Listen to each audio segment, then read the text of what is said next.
नमस्ते। आमे आलोचना करुले चित्तरंजन दासंकर रचित प्रबंध तरंग और तड़ित एवं गतकाली पर्यंत जो आलोचना होइथिला सेई भितरे मुख्य कथा कुहाइछि जो वर्तमान रे आमे बंचिछु ता पछरे रहिछि एक प्रलंबित इतिहास एवं इतिहास बदलिछि। प्राचीन जाइकी मध्ययुग आसीछि, मध्यरु आधुनिक, आधुनिकरु अत्याधुनिक एवं एई जो कालखंड बा समय आमे आलोचना करूचे ता पछरे से काल को आमे चिन्हुछु विभिन्न रकमर विज्ञानर नवनव आविष्कार केवल नुहे जीवन धारणर मानदंड दृष्टिकोण राजनीति अर्थनीति ए सबु आधार रे आमे कालर विभाजन करूचे। तेणु पूर्व क्लास रे शेष परिच्छेद रे कुहा जाइथिला इतिहास को मानि नै थिबा लोक इतिहास गढ़े नाही। इतिहास को मानि नै थिबार अर्थ होची जो कालखंड रे से चरित्रटीए बंची थाए निसंदेह भाव रे ता पाखरे गोटिए दिव्य असंतोष सृष्टि हेबो एवं सेई असंतोष इतिहास को गोटे भिन्न मोड़ देबो, भिन्न गति देबो। सेथि पई जदि आवश्यक पड़े तार निज जीवन को मध्य से समर्पण करि पारे एवं तार प्रथम दृष्टांत आमे देखिथिले जहाँ प्राबंधिक प्रदान करिसंती से होउछंती सॉक्रेटिस। आज आउ जणे चरित्र संपर्क रे आमे देखिबा से होउछंती ग्वार्डियानो ब्रूनो। आगे परिच्छेद टिए पढ़ी देउची तापरे विस्तृत भाव से बाबद रे आमे आलोचना करिबा। मध्ययुग रे ग्वार्डियानो ब्रूनो कौन करिथिले प्रश्न पचारिछंती प्राबंधिक। तांको कालर बड़ बड़ पंडित माने पृथ्वी को विश्व ब्रह्मांडर केंद्र बोली विश्वास करुथिले। सेमाने एई विश्वास को धर्म विश्वास बोली मानुथिले। धर्म विश्वास अर्थ होउची विज्ञान द्वारा जहाँ समर्थित नुहे, विभिन्न रकमर भय प्रेरित हेकी जहाँ गुरुजन माने तथा कथित अभिज्ञ माने जहाँ कही देइछंती ताकू अंध भाव रे अनुसरण करबा ही होची धर्म विश्वास। साधारण भाव रे जदियो धर्म आमे एठी गूढ़ अर्थ व्याख्या करू नाहे। सेमाने विश्वास करुथिले जे भगवान भगवान पाखरे मध्य आमे क्वेश्चन मार्क रखी पारिबा, कारण भगवान गोटे व्यक्ति कि भगवान गोटे शक्ति से मध्य प्रश्नर कथा आसीबो। तो से जहा हो एठी आमे व्यक्तिटी को ही साधारण भाव रे ग्रहण करि निया जाऊ। सेमाने विश्वास करुथिले जे भगवान मनीष को अपनार प्रकृति अनुसारे तैयारी करिसंती। मध्ययुगर विश्वास थिला सेटा मनीषर सेवा खटिबा को ही से 14 भुवनर जावतीय पदार्थ खंजी देइछंती। अर्थात गोटे शब्द रे कहले हबो मनीष केंद्र रे। मनीष एठी मुख्य माने मनीष होची पूज्य, मनीष होची मालिक एवं ए समुदाय जगत होची तार भृत्य। ये गोटे अत्यंत विपज्जनक मानसिकता जहाँ आज एई पृथ्वी को रसातल को बा तथा कथित एई दुर्दिन को आमे जो सामना करूचे तार मूल कारण टीए होची आमे प्रकृति छड़ा हेचे। जहार आधार आमे जदि देखिबा को प्राचीन कालरू आमर लोक विश्वास रे तो ताकू धर्मर नाम नहीं कि भी आमे ग्रहण करि पारिबा, ताकू मानि निया जाइथिला। प्राबंधिक कहउछंती मनीषर सेवा खटिबा को ही से 14 भुवनर जावतीय पदार्थ खंजी देइछंती। से मनीष बास करुथुबा पृथ्वी रे आलुओ देबाकू से सूर्य को सेवायत करी रखिछंती। सेथि लागि सकाळु संज जाए सूर्य पृथ्वी चारि पाखरे बुली अपनार कर्तव्य करूची। एपरी एक जुगर विश्वास को दुस्साहसी ब्रूनो कहिले नाई। सूर्य पृथ्वी चारि पाखरे बुलू नाही, ପୃଥିବୀ ହିଁ ସୂର୍ଯ୍ୟ ଚାରିପାଖରେ ବୁଲୁଛି। ପୃଥିବୀ ବ୍ରହ୍ମାଣ୍ଡର କେନ୍ଦ୍ର ନୁହେଁ, ସୌରମଣ୍ଡଳର ଗୋଟିଏ ମାତ୍ର ଗ୍ରହ। ତାଙ୍କର ଏତିକି କଥାରେ ସେଦିନ ମାନେ ତାହା ହେଉଛି ଷୋଡ଼ଶ ଶତାବ୍ଦୀର ରୋମ୍ ଇଟାଲୀ, ତାଙ୍କର ଗୃହ ମାନେ ଯୁଗ କ୍ରୁଦ୍ଧ ହୋଇ ଉଠିଲା। ରାଜା କ୍ରୁଦ୍ଧ ହେଲେ, ମାନେ ପାପାଲ ଷ୍ଟେଟ୍ର ସେ ସମୟର ରାଜା। ତେଣୁ ରାଜା କ୍ରୁଦ୍ଧ ହେଲେ। ଭଗବାନଙ୍କ ପାଖେ ପାଖେ ରହିଥିବା ସବୁବେଳେ ଇଏ ଗୋଟିଏ ବ୍ୟବସ୍ଥା ବା ଅପବ୍ୟବସ୍ଥା ମଧ୍ୟ ଆମେ ତାକୁ କହିପାରିବା, ବା ଅବ୍ୟବସ୍ଥା କହିଲେ ମଧ୍ୟ ହେବ। ବ୍ୟବସ୍ଥାର ନାଁରେ ଯେଉଁଠି ଅଧିକତର ବ୍ୟଭିଚାର ବା ଭଣ୍ଡାମି ଚାଲେ ତାକୁ ଅପବ୍ୟବସ୍ଥା ହିଁ ଆମେ କହିପାରିବା। ତେଣୁ ଭଗବାନଙ୍କ ପାଖେ ପାଖେ ରହିଥିବା ପାଦ୍ରୀ ଓ ଧର୍ମଯାଜକମାନେ କ୍ରୁଦ୍ଧ ହୋଇ ଉଠିଲେ ଏବଂ ସେମାନଙ୍କ ସହିତ ଯୁଗ ଅନୁସାରେ ଆପଣାକୁ ଖାପ ଖୁଆଇ ରହିଥିବା ଅସଂଖ୍ୟ ଲୋକ, ମାନେ ଯେଉଁମାନଙ୍କର ସଂଖ୍ୟା ହେଉଛି ମାନେ ଅଧିକାଂଶ, ମାନେ 90% ବା 95% ବୋଲି କହିବା। ତେଣୁ ଆପଣାକୁ ଖାପ ଖୁଆଇ ରହିଥିବା ଅସଂଖ୍ୟ ଲୋକ ମଧ୍ୟ କ୍ରୁଦ୍ଧ ହୋଇ ଉଠିଲେ। ସେମାନେ ସମସ୍ତେ ମିଶି ବୃଣଙ୍କୁ ବାନ୍ଧି ଆଣିଲେ। ମାନେ ରାଜଦଣ୍ଡ ଅନୁସାରେ ଅପରାଧୀ ତାଙ୍କୁ ସାବ୍ୟସ୍ତ କରାହେଇଛି। ଅମାନିଆ ବୃଣ ତଥାପି ମାନିଲେ ନାହିଁ, ଜୀବନର ଭୟକୁ ମାନିଲେ ନାହିଁ, ମାନେ ଜୀବନ ଚାଲିଯିବ, ତାଙ୍କୁ ମୃତ୍ୟୁଦଣ୍ଡ ଦେଇ ଦିଆଯିବ। ରୋମର ରାଜଦାଣ୍ଡରେ ସେଦିନ ନିଆଁ ଜଳାଗଲା ଓ ଜିଅନ୍ତା ବୃଣଙ୍କୁ ସେଇ ନିଆଁରେ ପୋଡ଼ି ମାରି ଦିଆଗଲା। କିନ୍ତୁ ଇତିହାସ ମଣିଷ ପକ୍ଷରେ ରାୟ ଦେଲା। ମଣିଷ କହିଲେ ସତ୍ୟ ପକ୍ଷରେ, ବୃଣଙ୍କ ପକ୍ଷରେ ରାୟ ଦେଲା। ଯନ୍ତ୍ର ଓ ଯାନ୍ତ୍ରିକତାର କ୍ରୋଧକୁ ସେ ମାନିପାରିଲା ନାହିଁ।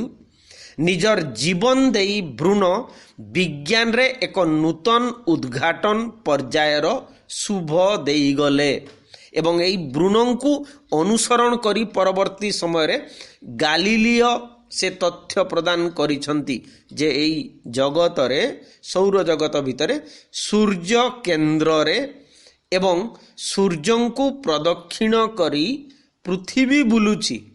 ଏମିତି ତଥ୍ୟ ଯେତେବେଳେ ବି ସେ ରଖିଥିଲେ, ତାଙ୍କୁ ଜେଲ୍ ଦଣ୍ଡ ଦିଆଯାଇଥିଲା, ମୃତ୍ୟୁଦଣ୍ଡ ବି ହେଇଥାନ୍ତା। କିନ୍ତୁ ଜୀବନର ଲୋଭରେ ଗାଲିଲିଓ ତାଙ୍କର ସତ୍ୟ ପ୍ରତ୍ୟାହାର କରି କ୍ଷମା ପ୍ରାର୍ଥନା କରିଛନ୍ତି, ତେଣୁ ଦଣ୍ଡରୁ ମୁକ୍ତ ହୋଇଛନ୍ତି।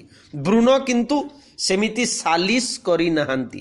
ତେବେ ସେଇ ଯେଉଁ ଗୁଆର୍ଡିଆନୋ ବୃଣର କଥା ଆମେ କହିଲେ, ତାଙ୍କର ଜନ୍ମସ୍ଥାନ ହେଉଛି ବାସ୍ତବିକ କିଙ୍ଗଡମ୍ସ ଅଫ୍ ନାପେଲ୍ସରେ, ନୋଲା ସ୍ଥାନରେ, NOLA, ଏବଂ ବୃଣଙ୍କର ବାସ୍ତବିକ ନାଁ ଯେଉଁଟାକୁ କୁହାହେଉଛି ଗୁଆର୍ଡିଆନୋ ବୃଣ ବୋଲି ଇଂରାଜୀରେ ଲେଖାଯାଏ GIORDANO,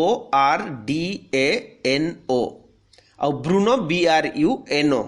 ତାଙ୍କର ଜନ୍ମ ସମୟ ହେଉଛି, ଦିନ ବାର ବାବଦରେ ଟିକେ ଦ୍ୱନ୍ଦ୍ୱ ଅଛି, କିନ୍ତୁ ଜାନୁଆରୀ ଫେବୃଆରୀ ମାସ ମଧ୍ୟରେ 1548 ଖ୍ରୀଷ୍ଟାବ୍ଦରେ। କିନ୍ତୁ ମୃତ୍ୟୁ ଯାହା ହେଉଛି ତାର ତାରିଖ ହେଉଛି 17 ଫେବୃଆରୀ 1600 ଖ୍ରୀଷ୍ଟାବ୍ଦରେ।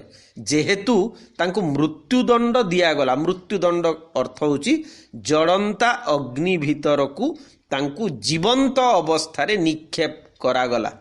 ତେଣୁ ତାଙ୍କର ମୃତ୍ୟୁ ସେଇ ଦିନ ହେଲା, ଯାହା ଇତିହାସରେ ଲିପିବଦ୍ଧ ହୋଇଛି। ତେବେ ବୃଣ ନିଜର ଆତ୍ମଦାନ କରିବାର ପଛର କାରଣ କ'ଣ? କାରଣ ହେଉଛି ଯୁଗ ଯେଉଁ ନୀତି ନିୟମ ସତ୍ୟର ଉଦ୍ଘୋଷଣା କରୁଥିଲା, ନିଜର ଚେତନା, ନିଜର ଉପଲବ୍ଧି, ନିଜର ଜ୍ଞାନ ବଳରେ ବୃଣ ଅନୁଭବ କରୁଥିଲେ ବା ବୃଣ ପ୍ରମାଣ କରିବା ପାଇଁ ପ୍ରସ୍ତୁତ ଥିଲେ ଯେ ପୃଥିବୀ କେନ୍ଦ୍ର ନୁହେଁ, ଏମିତି ଅନେକ ସୌର ଜଗତ ଅଛି ଏବଂ ଏ ପୃଥିବୀ ପାଇଁ ଏହି ସୌର ଜଗତରେ ସୂର୍ଯ୍ୟ ହେଉଛନ୍ତି କେନ୍ଦ୍ର ଏବଂ ପୃଥିବୀ ବୁଲୁଛି। ସୂର୍ଯ୍ୟ नुहे सेमिति जेते सबु प्रकृतिर दत्त जहा किछि आलुओ पानी पवन जहा किछि अछि वास्तविक मनीषर सेवा पाई से माने नहांती प्रकृति तार लीला हिसाब रे एस जगत को सृष्टि करी एवं से लीलार मध्य गोटे अंश होचु आमे किंतु लोक मानकर विश्वास थिला लोक माने कहूतिले से समय माने कैथोलिक धर्मावलंबी माने माने ख्रिस्टियानिटी रो गोटे ग्रुप जोटा परवर्ती समय प्रोटेस्टेंट सबु हेइची से माने विश्वास करूथिले जे ए पृथ्वी रे मनीष होउची श्रेष्ठतम प्राणी एवं भगवान मनीष को आपनार प्रकृति अनुसार तैयारी करिसंती तेणु भगवान जो रकम मनीष माने मध्य सेमिति किंतु रिपीटेडली आमे कहि परिबा जे भगवान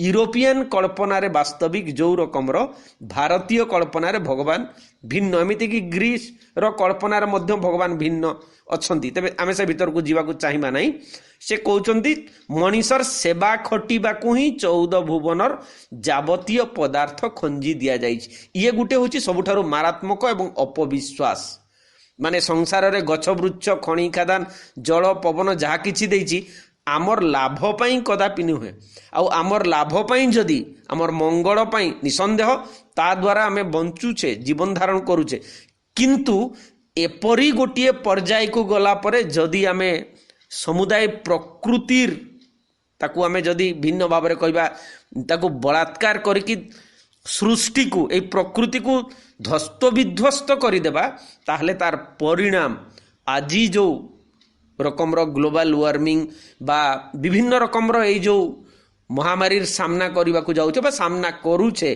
ता पछरे रहुची आमर ए विशृंखलित अव्यवस्थित बा चेतना रहित जीवन बंचिबा तार प्रच्छन्न प्रेरणा जदि कह मनीष गोटे भावी नहीं जे मु होची एठी भगवानंकर प्रतिनिधि प्रतिभू एवं मोर सुख पाई ए सृष्टि निवेदित तो सेई समय रे ब्रूनो मध्य तार विरोध कले एवं से जो तथ्य जनसाधारण प्रकाश कले ताहा से जुगर विपरीत थिला तेणु राजदंड दिया गला जो कथा कहली जे पापाल स्टेट रे चर्च रो पाद्री माने कहले जे ये जने होची धर्मद्रोही परंपराद्रोही ईश्वरद्रोही एवं ब्रूनो को जियंता रोम रो राजदंड रे अग्नि जाली की ता भितरे समाधि दे दिया गला बा तांकु दग्ध करी दिया गला मारी दिया गला वास्तवता किंतु कोन ना समय जेते बेले पुनी बदली छी विज्ञान मानि नै छी जे ब्रूनो जहा कहिथिले ताहा ठीक थिला बोली सेही परी प्राबंधिक उल्लेख करिसंती तांको समयर बा भारतवर्षर अन्य जने विशिष्ट जननायक महात्मा गांधींकर कथा से उल्लेख करिसंती जे प्राबंधिक लिखिसंती आम ए जुगर महात्मा गांधी जदि आपना को जुग सहित खाप खुआई नहीं थांते तेबे आजी सी जातिर जनक बोलाऊ न थांते तथा कथित भाव में कहि परिबा महात्मा गांधी नारे जो लोक को समुदाय विश्व चिन्हिची हेई पारि न थांते जदि से जुग सहित खाप खुआई रही थांते बा चली थांते बा जीवन जी थांते एई जगह रे हमें कहिबा जो समय रे से बारिस्टरी पास कले एवं दक्षिण आफ्रिका रे जाई कि वकिलाती आरंभ कले जदि साधारण लोक हेई थांते ताहले से सेई वृत्ति रे निजर जीविका अर्जन करी होय तो विदेश रे प्रतिष्ठित हेई रही थांते जने साधारण लोक जेमिति निजर परिवार प्रतिपोषण करिवा पई जीवन टीए बंचे से मध्य अविकल से जीवन बंची थांते तेणु जदि सेमिति बंची थांते आज आम महात्मा गांधी को कदापि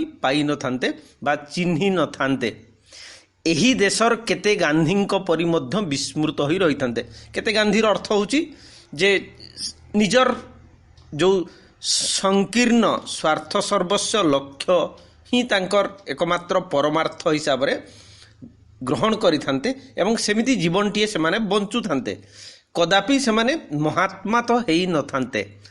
लेखक स्पष्ट कहते हाँ जड़े बड़ वकिल हेई टंका कमाई थान्ते बाबू हेई थान्ते किंतु से आज जहाँ कहले आम गोटे शब्द कहवा महात्मा हेइछन्ति बा जातिर जनक हेइछन्ति। अंततः कोटी कोटी भारतर हृदय रे से जो बसा बांधी मार्गदर्शक होइछन्ति पथ प्रदर्शक होइछन्ति गोटे उज्जवल आलोक वर्तिका हेइकी समुदाय विश्व को आगकू जीवा पाई प्रेरित करूछन्ति सेई भूमिका रे कदापि से हेई पारि नथान्ते। तेणु लेखक स्पष्ट भाव में कहते सुनापुओ हेबाकू चेष्टा करथिले तांकू माड़ खाइबाकू पड़ी नथान्ता। एपरिकी आहुरी आगे कहते गुड़ी रे प्राण देबाकू पड़ी नथान्ता। जदि साधारण से वकील चाकरी करिथान्ते वा वकील वृत्ति रे निज जीवन को अतिबाहित करिथान्ते टंका पैसा रोजगार करिथान्ते ताले कोन से पुलिस ब्रिटिश पुलिस पाखरु माड़ खाइथान्ते जेल जाइथान्ते एमिति कि तांको जीवन जो आड़ को गला शेष रे कोन से नाथुराम गडसेर गुड़ी रे जीवन हरई थान्ते कि। भारतवर्षर आधुनिक इतिहास पढ़िबा बेले मु अनेक समय रे भावे लेखकंकर ये होची व्यक्तिगत मत जदि गांधी जुग को मानि नहीं थान्ते माने सही सरकारी चाकरी करिथान्ते बा वकील हेकी जेतु वकिलाती पाठ पढ़िथिले वकिलाती करिकी जदि तांकर अवशिष्ट जीवनटीए कटि थान्ता ताहले कौन हेई थान्ता। ताहले लेखक कहउछन्ति गांधी जदि जुग को मानि नहीं थान्ते तबे आधुनिक भारतवर्ष कहले आमे समस्ते आज जहाँ बुझुछु ताहा कौन केबे हेले संभव होई पारि थान्ता।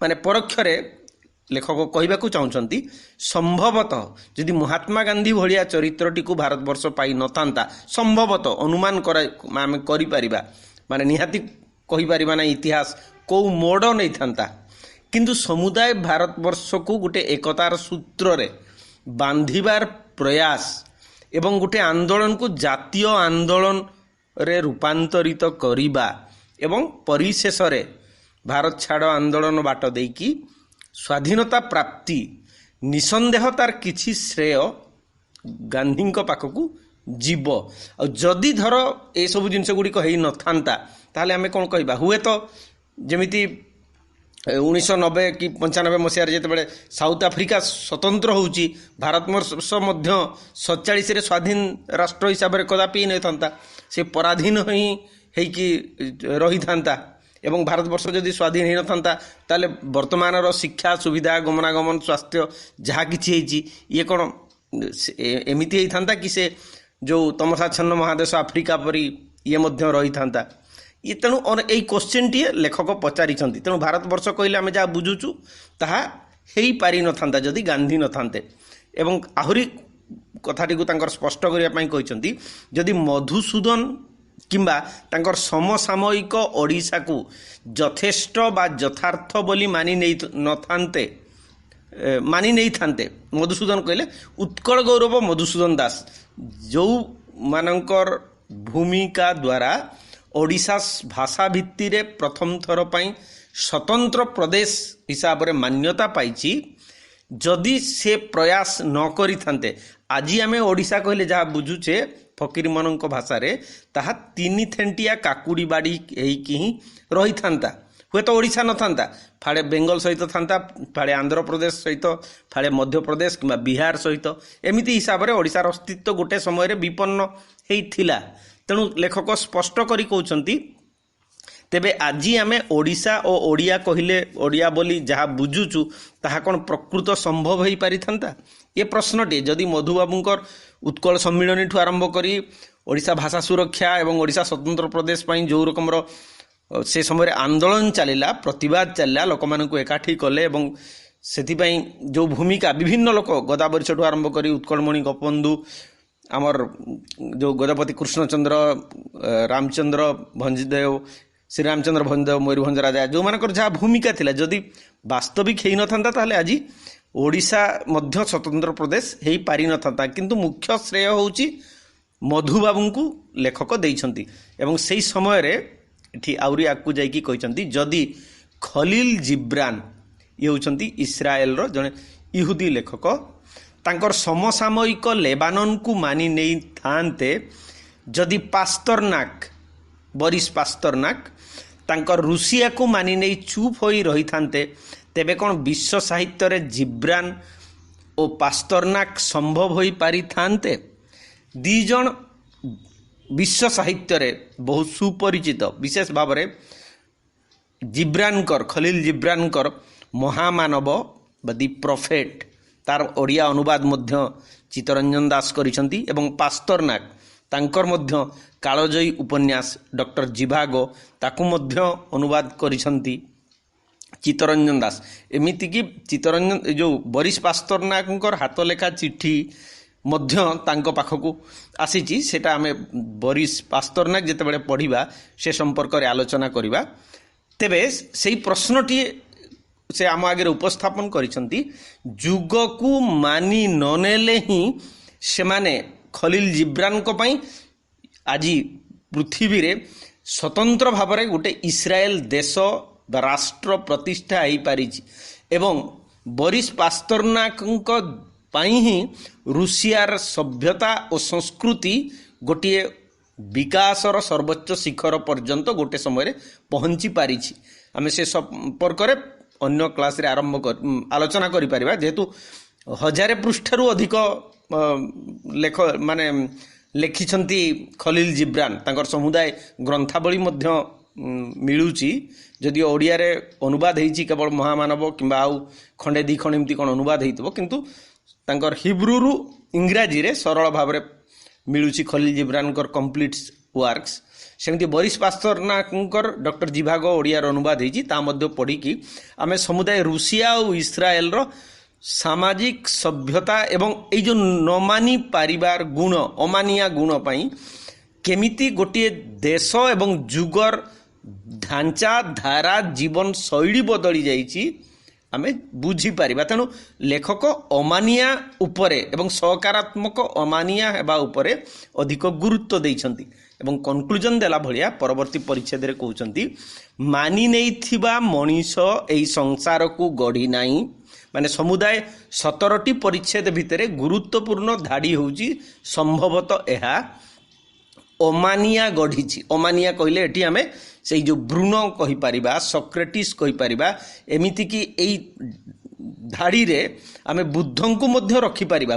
ବୁଦ୍ଧ ଯଦି ସାଧାରଣ ଭାବରେ ଜଣେ ରାଜା ପୁଅ ହେଇକି ଥାନ୍ତେ, ତାହେଲେ ଏ ପୃଥିବୀ ଆଜି ବି ସିଦ୍ଧାର୍ଥକୁ ଜଣେ ସାଧାରଣ ସମ୍ରାଟ ହିସାବରେ, ଯେମିତି ହିସାବରେ ଆମେ ସାଧାରଣ ରାଜାଙ୍କୁ ଜାଣୁଛେ, ହୁଏତ ଇତିହାସରେ ବିଶେଷ କୌଣସି ନାମ ନଥାନ୍ତା। ଯେମିତି ରାମାୟଣରେ ରାମଙ୍କର ନାମ ଯାହା, ତାଙ୍କର ପୁଅମାନେ ଯଦିଓ ପରବର୍ତ୍ତୀ ସମୟରେ ଲବକୁଶ ବିଭିନ୍ନ ଜାଗାରେ ସମ୍ରାଟ ହେଇଛନ୍ତି, କିନ୍ତୁ ସେମାନେ ସେଇ ଉଚ୍ଚତାକୁ ସ୍ପର୍ଶ କରିପାରିନଥାନ୍ତି, କରିପାରିନାହାନ୍ତି। ତେଣୁ କଦାପି ଜଣେ ସେ ମହାପୁରୁଷ ହେଇନଥାନ୍ତେ, ମହାମାନବ ମହାତ୍ମା ହେଇନଥାନ୍ତେ, ଯୁଗ ସ୍ରଷ୍ଟା କଦାପି ହେଇପାରିନଥାନ୍ତେ।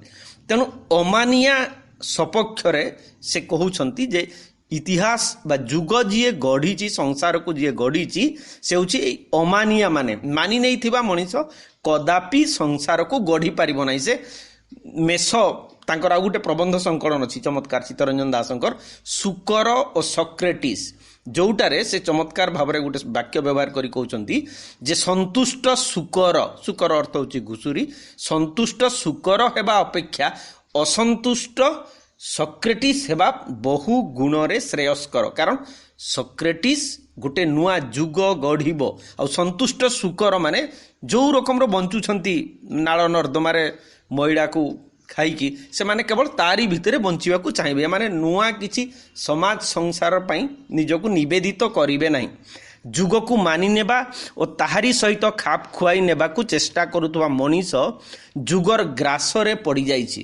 ଏଇଟା ହେଉଛି ସବୁ ସମୟରେ ସାମାଜିକ ସ୍ଥିତି, ଦୁଃସ୍ଥିତି କହିଲେ ଅଧିକତର ଭଲ ହେବ। ଏଠି ସବୁବେଳେ ସମାଜରେ 90% ଲୋକ କେବଳ ଯୁଗକୁ ମାନନ୍ତି, ଯୁଗର ଗ୍ରାସରେ ପଡ଼ନ୍ତି। ତାର ଅର୍ଥ ଯୁଗ ଯେମିତି ଚାହୁଁଛି ସୁନା ପୁଅ ତିଆରି କରିବା ପାଇଁ, ଆଦର୍ଶ ଜୀବନଯାପନ କରିବା ପାଇଁ, କାରଣ ସେ ଲକ୍ଷ୍ମଣ ରେଖା ଯୁଗ ଟାଣିଛି। ସେଇ ଯେଉଁ ଲକ୍ଷ୍ମଣ ରେଖା ଟାଣିଛି, ଇଏ ହେଉଛି କାଳତୀର୍ଣ୍ଣ କ୍ଲାସିକ୍ ବା ଚିରନ୍ତନ ସତ୍ୟ ନୁହେଁ। ଯୁଗର ଢାଞ୍ଚା, ଯୁଗର ବ୍ୟବସ୍ଥାଟାକୁ ବଜାୟ ରଖିବା ପାଇଁ ସେ କିଛି ନୀତି ନିର୍ଦ୍ଧାରଣ କରିଛି ଏବଂ ଆମେ ସେଇଟାକୁ ମହାନ ଉଚ୍ଚ ଲକ୍ଷ୍ୟ ବୋଲି ଭାବୁଛେ, କିନ୍ତୁ ତାହା କଦାପି ତାହା ହେଇ ନପାରେ। ଯୁଗର ସୀମାକୁ ଏକମାତ୍ର ସୀମା ବୋଲି ମାନି ନେବାକୁ ଅସ୍ୱୀକାର କରୁଥିବା ମଣିଷ ହିଁ ଯୁଗେ ଯୁଗେ ନୂଆ ଯୁଗର ଅବତାରଣା କରାଇଛି। ତେଣୁ ଇଏ କାଳ ହେଉଛି ଅନନ୍ତ ଏବଂ ଆମେ ସେ ଅନନ୍ତକୁ ସାଧାରଣ ଦୃଷ୍ଟିରେ କଦାପି ଦେଖିପାରିବା ନାହିଁ। ତେଣୁ ସାଧାରଣ ଲୋକ ଯେଉଁମାନେ ଯୁଗର ମାନେ କର୍ତ୍ତା ବୋଲି କହିପାରିବା, ଯେଉଁମାନେ ତଥାକଥିତ ସମାଜ ବ୍ୟବସ୍ଥାର ପରିଚାଳକ, ସେମାନେ କହନ୍ତି ଏହା ହିଁ ହେଉଛି ଶ୍ରେଷ୍ଠ ଏବଂ ଏହା ହିଁ ହେଉଛି ସୀମା, ତାର ଆରପଟେ ଆଉ କିଛି ନାହିଁ ବା ଆରପଟ ଆଉ ସମ୍ଭବ ନୁହେଁ। ଯଦି ମଣିଷ ଗୁମ୍ଫାରୁ କଞ୍ଚା ମାଂସରୁ ଜଙ୍ଗଲ ଭିତରେ ନିର୍ବସ୍ତ୍ର ଭିତରେ ହିଁ ସେ ଜୀବନର ପୂର୍ଣ୍ଣତା ଗ୍ରହଣ କରି ନେଇଥାନ୍ତା, ଆଜି ଚେତନାର ସ୍ଫୁରଣ ବା ଉତ୍ତରଣରେ ଯେଉଁ ପର୍ଯ୍ୟନ୍ତ ଆମେ ପହଞ୍ଚିଛେ ତାହା କଦାପି ସମ୍ଭବ ହୋଇପାରିଥାନ୍ତା କି? ତେଣୁ ନୂଆ ଯୁଗ ଆସିବା ପାଇଁ ହେଲେ ଆମକୁ ସେ ସୀମାର ଆରପଟକୁ ଦେଖିବାକୁ ପଡ଼ିବ। କେବଳ ସେଇ ଭ୍ରମ ଭିତରୁ ବାଟ ବତାଇଛି, ଅନ୍ଧାର ଭିତରେ ଆଲୁଅର ସତର୍କବାଣୀ ଶୁଣାଇଛି, ମାନି ନେଇଥିବା ମଣିଷ ଭୋଗ କରିଛି। ଏମାନେ ଭୋଗ କରିବାର ଅର୍ଥ ହେଉଛି ସୀମିତ ଲକ୍ଷ୍ୟ, ସ୍ୱାର୍ଥ, ବିଳାସ, ବ୍ୟସନ, ପ୍ରାଚୁର୍ଯ୍ୟ, ଏଇଟା ହିଁ ତାଙ୍କ ଜୀବନର ଏକମାତ୍ର ପରମାର୍ଥ ହିସାବରେ ସେମାନେ ବା ଶ୍ରେୟ ହିସାବରେ ସେମାନେ ଗ୍ରହଣ କରିନିଅନ୍ତି। ସେଇ ଲୋକମାନେ ଯେଉଁଟାରେ ସେ କହିଛନ୍ତି ଯେ ଯେଉଁମାନେ ମାନି ନେଇଛନ୍ତି ସେମାନେ ବଡ଼ ଲୋକ ହେଇଛନ୍ତି, ଭୋଗ କରିଛନ୍ତି, କିନ୍ତୁ ସୁଖର ଅଠା ଭିତରେ ସେ ଅଟକି ରହିଯାଇଛି। ସୁଖର ଅଠା କହିଲେ ତଥାକଥିତ ଏଇ ଯେଉଁ ବିଳାସ ବସନ, ଟଙ୍କା ପଇସା, ଘର ଦ୍ୱାର, ଛୁଆ ପିଲା, ନାତି ନାତୁଣୀ, ଏମିତି କେବଳ ଭିତରେ ସେ କେବଳ ବାନ୍ଧି ହେଇ ରହିଛି। ଆପଣା ସହିତ ଅନ୍ୟମାନଙ୍କୁ ମଧ୍ୟ ସେ ପଛକୁ ଟାଣି ନେଇଛି। ଅନ୍ୟମାନଙ୍କୁ ମଧ୍ୟ କହିଛି ତା ସହିତ ଯେଉଁମାନେ ସମ୍ପୃକ୍ତ, ଯେଉଁ କ୍ଷୀୟରେ ସେ ପରିବାର, ଗାଁ ବା ସମାଜରେ ସେ ଯୋଡ଼ି ହେଇଛି, ସେ ସମସ୍ତଙ୍କୁ କହିଛି ଯେ ଏହା ହିଁ ହେଉଛି ପରମତମ ସତ୍ୟ। ଏ ଗାର ଡେଇଁକି ତୁମେ କଦାପି ଆଗକୁ ଯିବାର ଚେଷ୍ଟା କରିବ ନାହିଁ, ଆଉ ଯଦି ଯିବ ଖାଲରେ ପଡ଼ିବ। ଏବଂ ସେଇ ଜାଗାରେ ଆମେ ଯଦିଓ ଇଏ ଆମର ମାନେ ବର୍ତ୍ତମାନର ପାଠ୍ୟ ଭିତରେ ନୁହେଁ, ମାନେ ଜଣେ ବିଶିଷ୍ଟ ୟୁରୋପିଆନ ଦାର୍ଶନିକ ଫ୍ରେଡରିକ୍ ନିତ୍ସେଙ୍କର ଗୋଟେ ଚମତ୍କାର ବାଣୀ ଅଛି ଯେ ସେଇ ଲୋକ ହିଁ ହେଉଛି ଏଇ ଯେଉଁ ଅମାନିଆମାନଙ୍କ ଭିତରେ ସେ ଲୋକକୁ କହୁଛନ୍ତି ଯେ ଚଳନ୍ତା ରେଳଗାଡ଼ି ଭିତରୁ ଡେଇଁ ପଡ଼ିବାର ଦୁଃସାହସ ଯେଉଁ ଲୋକଟା ରଖିଥିବ ସେ ହିଁ ହେଉଛି ଯଥାର୍ଥରେ ଯୁଗ ବଦଳେଇ ଦେଇପାରିବ।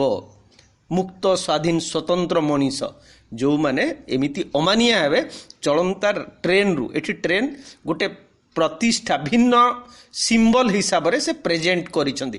ସମାଜ ବ୍ୟବସ୍ଥା, ଲକ୍ଷ୍ୟ, ତଥାକଥିତ ଆଦର୍ଶ ଜୀବନର ଆମେ ଯେଉଁଟାକୁ ପରମ ସତ୍ୟ ବୋଲି ଭାବୁଛେ, ଗ୍ରହଣ କରି ନେଇଛେ ବା ଯୁଗ ଗ୍ରହଣ କରି ନେଇଛି, ତାର ବାହାରକୁ ଯିବା କଥା ଉପରେ ପ୍ରାବନ୍ଧିକ କହିଛନ୍ତି। ଏବଂ ସେଇମାନେ ସେଇ ସମୟ ବା ଲୋକ, ଏମିତିକି ଶିକ୍ଷା, ସମାଜ ସବୁକୁ ଯେମିତି ମାନେ ସୀମାବଦ୍ଧ, ସଂକୀର୍ଣ୍ଣ କରି ରଖିଦେଇଥାନ୍ତି। ରାଜ୍ୟର ବ୍ୟବସ୍ଥାରେ ସେଇ ଶାସନର ଆସନରେ ବସିଛି, ମାନେ ଯେଉଁମାନେ ଏମିତି ପଛକୁ ଟାଣିଛନ୍ତି, ଯେଉଁମାନଙ୍କ ହାତରେ କ୍ଷମତା ରହିଛି। ଧର୍ମର ବ୍ୟବସ୍ଥାରେ ମଠାଧୀଶ ହୋଇ ରହିଛି, ଶିକ୍ଷାର ବ୍ୟବସ୍ଥାରେ ସେଇ ଶିଖ ଉପରକୁ ଉଠି ଜରଦଗବ ହୋଇ ବସି ରହିଛି। ଜରଦଗବ କହିବାର ଏଠି ଉଦ୍ଦେଶ୍ୟ ହେଉଛି ଏମାନେ କେବଳ ପ୍ରତିଷ୍ଠା ଚାହିଁଛନ୍ତି, କ୍ଷମତା ଚାହିଁଛନ୍ତି, ତଥାକଥିତ ତାତ୍କାଳିକ ସୁଖ ଚାହିଁଛନ୍ତି। କିନ୍ତୁ ଯୁଗ ଯାହା ଚାହୁଁଛି, ଯେଉଁ ଆହ୍ୱାନ ଆମ ଆଗରେ ଅଛି, ତାକୁ କଦାପି ସାମ୍ନା କରିବା ପାଇଁ ସେମାନେ କାମନା କରିନାହାନ୍ତି। ଏମିତିକି ସେଇ କ୍ରମରେ ଲେଖକ ଏକଥା ମଧ୍ୟ ସ୍ପଷ୍ଟ କରି କହିଛନ୍ତି, ମାନି ନେବା ସାହିତ୍ୟିକର ମଧ୍ୟ କାର୍ଯ୍ୟ ନୁହେଁ। ଏଠି ସାଧାରଣ ଲୋକ ସମାଜ ବ୍ୟବସ୍ଥା, ଶିକ୍ଷା, ରାଜନୀତି କଥା କହିଲା ପରେ ସାହିତ୍ୟର କଥା କହିଛନ୍ତି। ଏବଂ ସାହିତ୍ୟିକମାନେ ମଧ୍ୟ ବାସ୍ତବିକ କ'ଣ କରିଛନ୍ତି? ସାଧାରଣ ସାହିତ୍ୟିକ, ଆମେ ଏଠି ଋଷି ଦ୍ରଷ୍ଟା ଯେଉଁମାନଙ୍କୁ କ୍ରାନ୍ତଦର୍ଶୀ ବୋଲି କୁହାଯାଏ, ଅସଲ କବି ଯେଉଁମାନଙ୍କୁ କୁହାଯାଏ, ମାନେ ଭାରତୀୟ ସାହିତ୍ୟରେ ଆମେ ବା ଓଡ଼ିଆ ସାହିତ୍ୟରେ ପ୍ରଥମରୁ ଯଦି କହି ଆଣିବା ତାହେଲେ ଯେମିତି ଓଡ଼ିଆ ସାହିତ୍ୟରେ ସାରଳା ଦାସ କିମ୍ବା ଦୀନକୃଷ୍ଣ କିମ୍ବା ଭୀମ ଭୋଇ କିମ୍ବା ଗୋପବନ୍ଧୁ, ଏମାନେ ଯେଉଁ ସ୍ତରର, ୟାଙ୍କ ସାହିତ୍ୟର ଶବ୍ଦ ଭିତରେ ଯେଉଁ ମନ୍ତ୍ରମୟ ବାଣୀ ଅଛି, ଯେଉଁ ଉପଲବ୍ଧି ଅଛି ଏବଂ ସଂସାର ପାଇଁ ଯେଉଁ ରକମର ବା ସଂସାରର ରୂପାନ୍ତର ପାଇଁ ଯେଉଁ ରକମର ପ୍ରୟାସ ପ୍ରଯତ୍ନ ଅଛି, ତାହା ଅନ୍ୟାନ୍ୟ ସାହିତ୍ୟରେ ବିରଳ, ଅନ୍ୟାନ୍ୟ କବିମାନଙ୍କ ପାଖରେ ବିରଳ।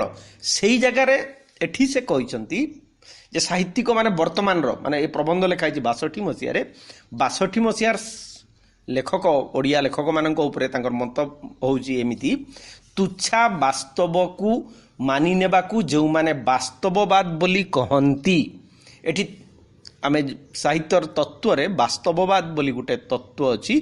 ରୋମାଣ୍ଟିସିଜିମ୍ ପରେ ରିଏଲିଜିମ୍ ଯେଉଁ ଆସିଛି, ସେ ମଝିରେ ଗୋଟେ ନ୍ୟାଚୁରାଲିଜିମ୍ ଅଛି।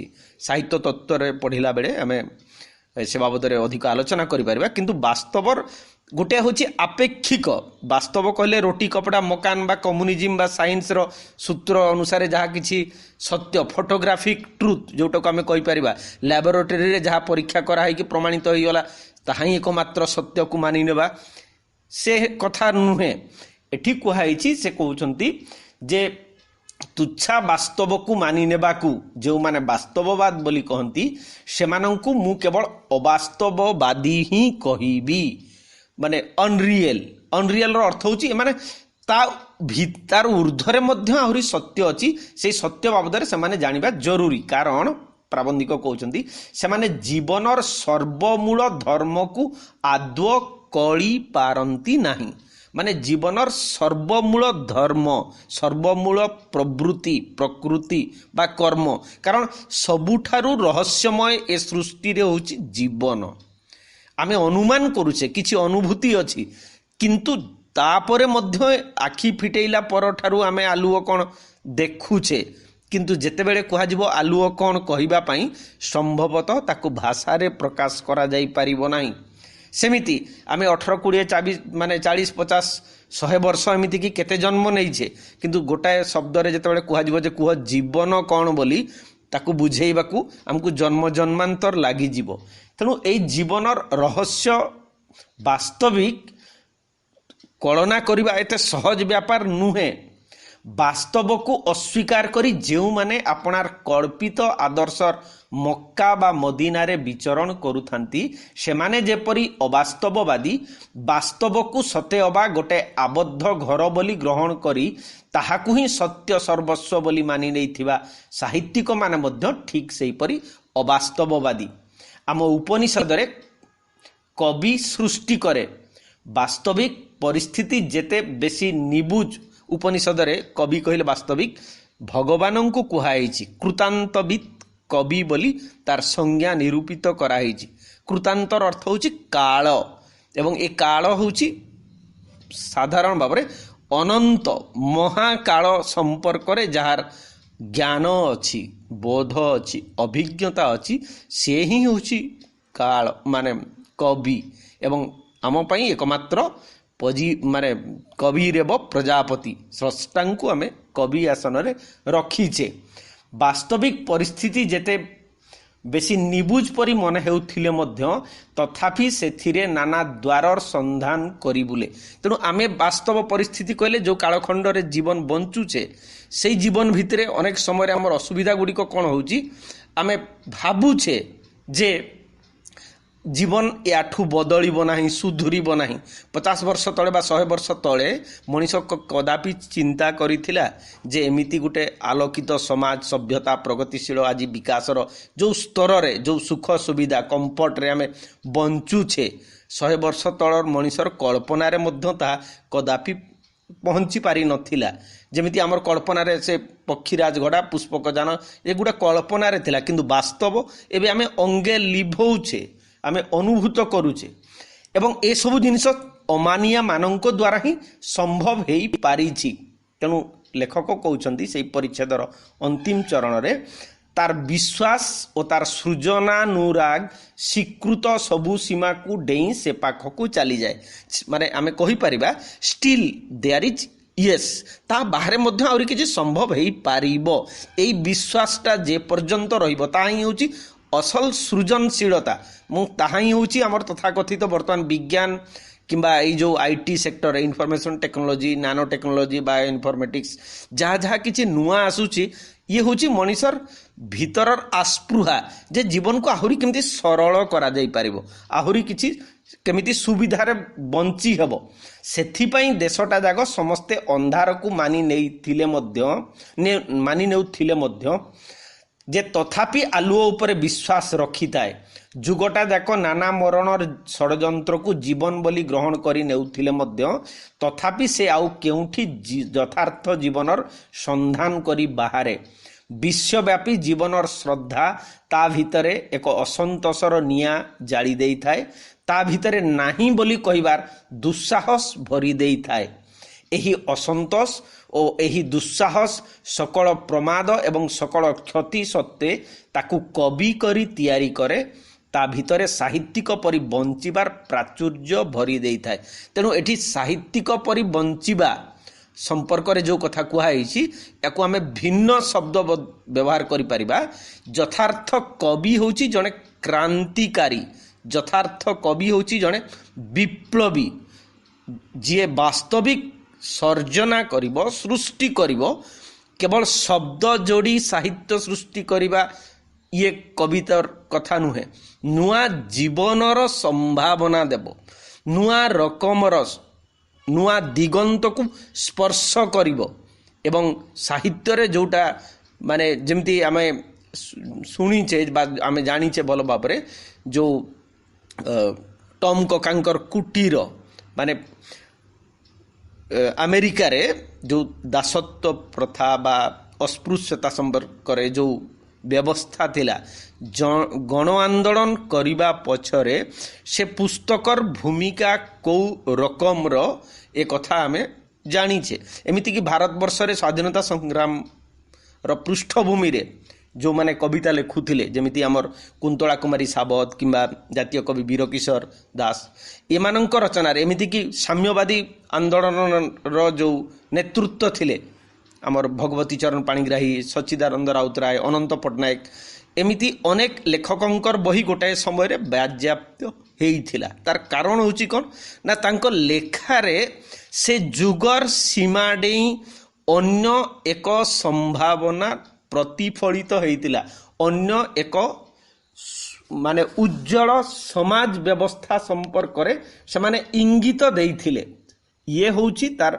मर्म कथा तेणु से समय रे आमे कदापि जहाकू जने कवि कहले पेपर रे पत्रिका रे बा बही आकार रे जो माने छापी दउचंती सचराचर आमे सेही माननकू कवि कहूजे किंतु यथार्थ लेखक गोटे नुआ जुग गढ़िबो नुआ सत्यर अग्नि अन्य हृदय रे से जाळिबारे सहायता प्रदान करिवो से ही होची असल लेखक एवं आमर साहित्य रे जदि देखिबा एमिति साहित्यिकंकर संख्या बहुत कम आज एतिकी थाउ आसंता क्लास रे पुणी आमे आलोचना करिबा नमस्ते कमेंट रे निश्चय लिखिबे धन्यवाद।